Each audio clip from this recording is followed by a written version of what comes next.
सोने की चिड़िया, ये कहाँ सुना आपने? अभी अभी मैंने एक गीत सुना, जहाँ डाल डाल पर सोने की चिड़िया करती है बसेरा, वो भारत देश है मेरा। ये सोने की चिड़िया मुझे देखनी है पापा, प्लीज दिखाओ ना। अच्छा, तो अंतरा ने ये गीत सुना है। ये जो सोने की चिड़िया है, ये किसी पक्षी की बात नहीं है मेरे बच्चे। ये हमारे देश भारत की बात है, जहाँ हम रहते हैं। हमारा देश सोने की चिड़िया था, जहाँ हर मनुष्य देवी देवता था। और दुनिया जहाँ विश्व महारानी श्री लक्ष्मी और विश्व महाराजन श्री नारायण राज्य करते थे, जहाँ सभी सोने के महलों में रहते थे, सब सुख शांति और प्रेम से रहते थे। उस दुनिया को ही कहते हैं स्वर्ग, जहाँ आनंद ही आनंद था, आनंद ही आनंद था।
आज हमारे देश में कई समस्याएं हैं, जैसे बेरोजगारी, नशा, हिंसा, प्रदूषण।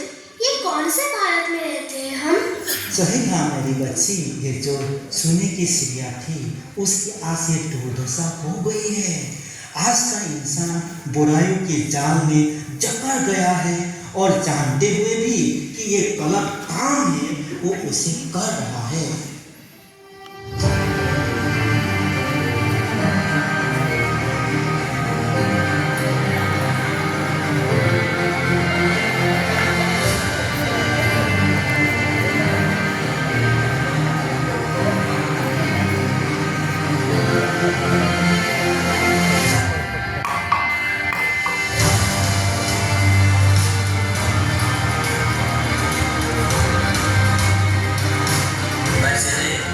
तुम सारे पैसे उड़ा देते हो। मैं पैसे तुम्हें नहीं दूंगी।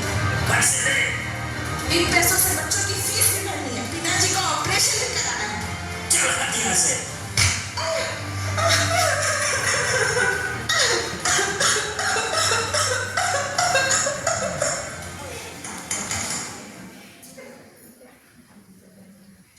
देखा बेटा, कैसे आज का मनुष्य अपनी ही बर्बादी खुद अपने ही हाथों से लिख रहा है और दोष देता है भगवान को।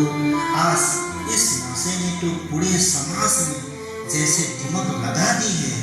इसने स्वास्थ्य पर, परिवार की सुख शांति, संबंध सब कुछ खत्म कर दिया है।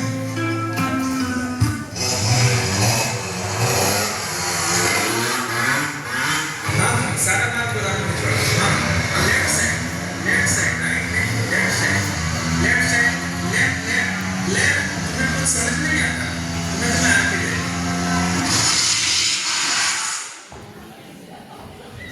अरे एक्सीडेंट,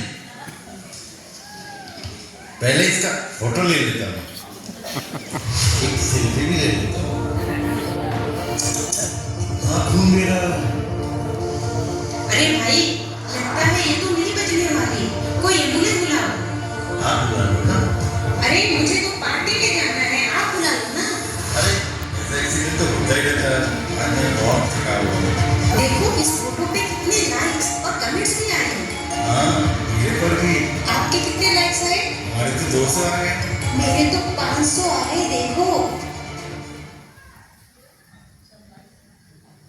देखो आज का मनुष्य कितना भावनाहीन हो गया है। इस मोबाइल की बीमारी ने तो इंसान की इंसानियत ही छीन ली है। स्वार्थ में डूबा मनुष्य ये भी नहीं समझ पाता कि ये सब उसके साथ भी हो सकता है। आज स्वार्थ और लालच के कारण ही विश्व में भी अशांति का वातावरण है।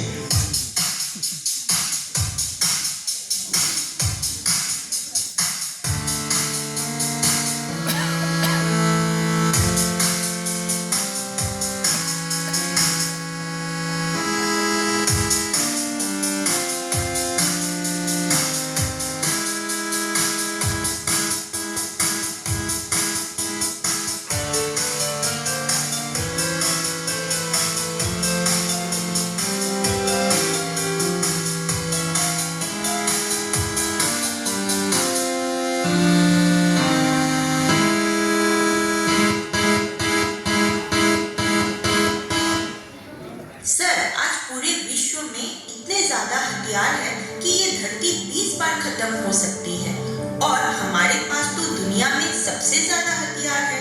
सर, अब तो हम रोक सकते हैं। नहीं, हमें इतने हथियार बनाने हैं कि और देश हमारा मुकाबला ही ना कर पाए। आज हम बारूद के ढेर पर खड़े हैं जिसे कभी भी आग लग सकती है। कितने ही देश ऐसे हैं जहां खाने की रोटी नहीं है पर लड़ाई के लिए हथियार है। इसमें हमारा देश भी कुछ कम नहीं है। धर्म, जाति, भाषा, समुदाय के नाम पर हिंसा तो आम बात हो चुकी है। इतना सब सुन के तो लगता है कि ये दुनिया तो रहने के लायक ही नहीं रह गई है। और आप बताते हो कि एक समय भारत सोने की चिड़िया था। विश्वास ही नहीं होता, ये दुनिया ऐसे क्यों हो गई है पापा? अंतरा, क्योंकि हम खुद को भूल गए। क्या हम खुद को कैसे भूल सकते हैं? हाँ अंतरा, ये जो तुम्हारा नाम है अंतरा, ये वास्तव में तुम्हारा शरीर का नाम है। तुम तो वास्तव में आत्मा हो। क्या क्या मैं एक आत्मा हूँ? हाँ, हम सभी आत्मा है, एक अविनाशी शक्ति। आत्मा जब अपने स्वरूप को याद रखती है तो उसमें पवित्रता, शांति जैसे गुण अपने आप ही आते हैं अंतरा। और जब वो खुद को भूल जाती है तो उसमें कोई विकार जैसे काम, क्रोध, लोभ, मोह, अहंकार आ जाते हैं अंतरा। और व्यक्ति में कोई बुराई जैसे कि नशा, चोरी, स्वार्थ, नफरत, लड़ाई, झगड़ा, अपराध आ जाती है। अच्छा, और जब हम खुद को ही नहीं जानते तो खुदा यानी भगवान को कैसे जान सकते हैं? ये क्या बात पापा? भगवान को तो सब जानते हैं, उनका नाम लेते रहते हैं। तुम बहुत होशियार हो बेटा।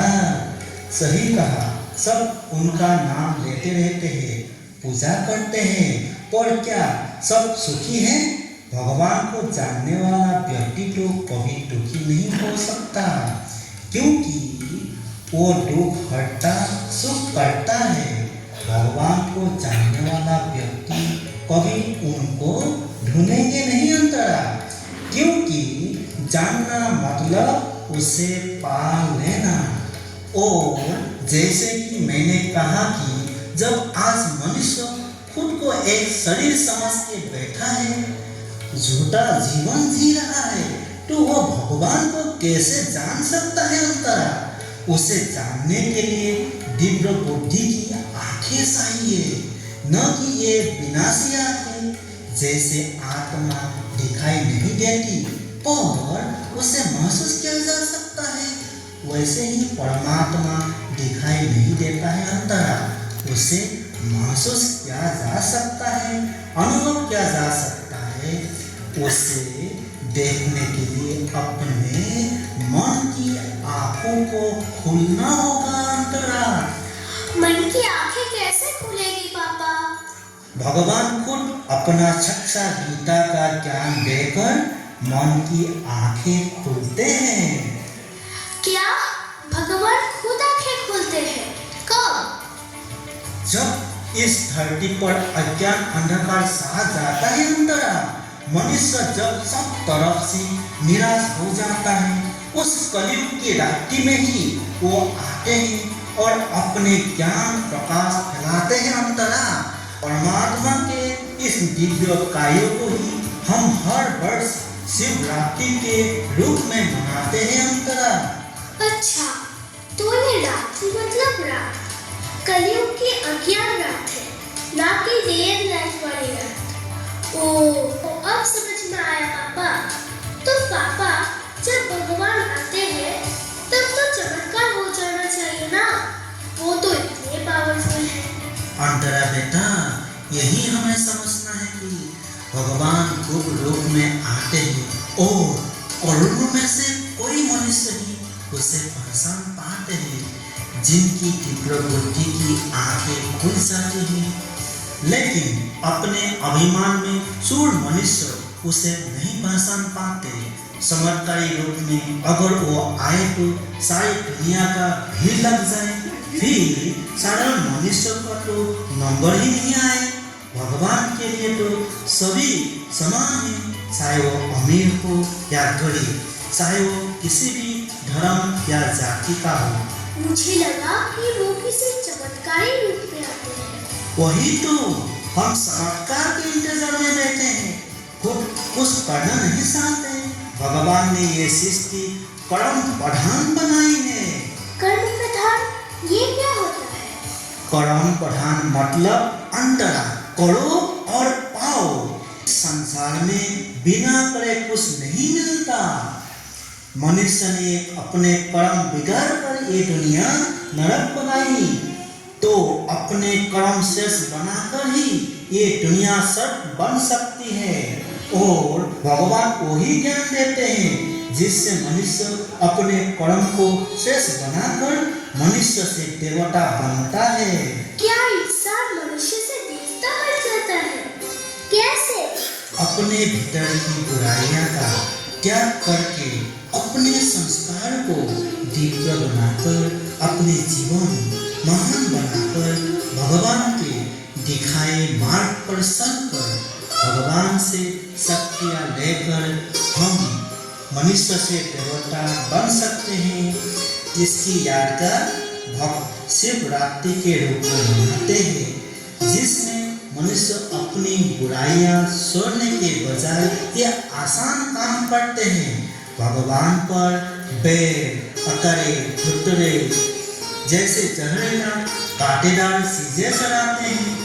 वास्तव में सच्ची शिवरात्रि तब मनेगी जब हम अपने बुरे संस्कार को परिवर्तन करेंगे अंतरा। अच्छा, तो भगवान को हमारी बुराइयां क्यों चाहिए? अच्छा ये बताओ अंतरा, तुम मुझे खुश करने के लिए क्या करोगी? पापा, आप जो मुझे सिखाते हैं वो अगर मैं सीख के अच्छे इंसान बन के दिखाऊंगी तो आप खुश होंगे। सही कहा अंतरा, तो भगवान भी हम सभी का पिता है। उसे भी यही चाहिए कि सभी आत्माएं अपनी बुराइयां छोड़ दे और इसीलिए वो हमें राजयोग का ज्ञान देते हैं। इस राजयोग से ही वो पतित मनुष्य को पावन देवता बनाते हैं। वो है निराकार कल्याणकारी परम पिता परम आत्मा, जिनकी दुनिया शिवलिंग की प्रतिमा बनाकर पूजा करते हैं। उनका नाम है सदाशिव।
और वहां से तुम्हारी जीवन यात्रा प्रारंभ होगी। धीरे धीरे सांसारिक होकर तुम अपने वास्तविक रूप को और घर को पूरी तरह से भूल गए। जब तुम दुखी होते हो तो मुझे याद करते हो और सुख में भूल जाते हो। लेकिन मैं तुम्हें कभी नहीं भूलता। मैं पुनः तुम्हें वो सब कुछ याद दिलाने के लिए जिसे तुम भूल चुके हो। मैं फिर से तुम्हें समय के महत्व को बदलाने और जीवन के रहस्य को समझाने आया हूं। ये वही विश्व परिवर्तन की वेला है। मैं तुम्हें दुख अशांति से मुक्त कर सुख शांति व समृद्धि के साम्राज्य का मालिक बनाने आया हूं। मेरे प्यारे बच्चों, अब मुझे जानो। मैं ही तुम्हारा अविनाशी पिता हूं। अब मुझे पहचानो और मुझसे सुख शांति और समृद्धि का वर्षा मानो। सुवर्ण युग का सूर्योदय आपका इंतजार कर रहा है। इंतजार कर रहा है। इंतजार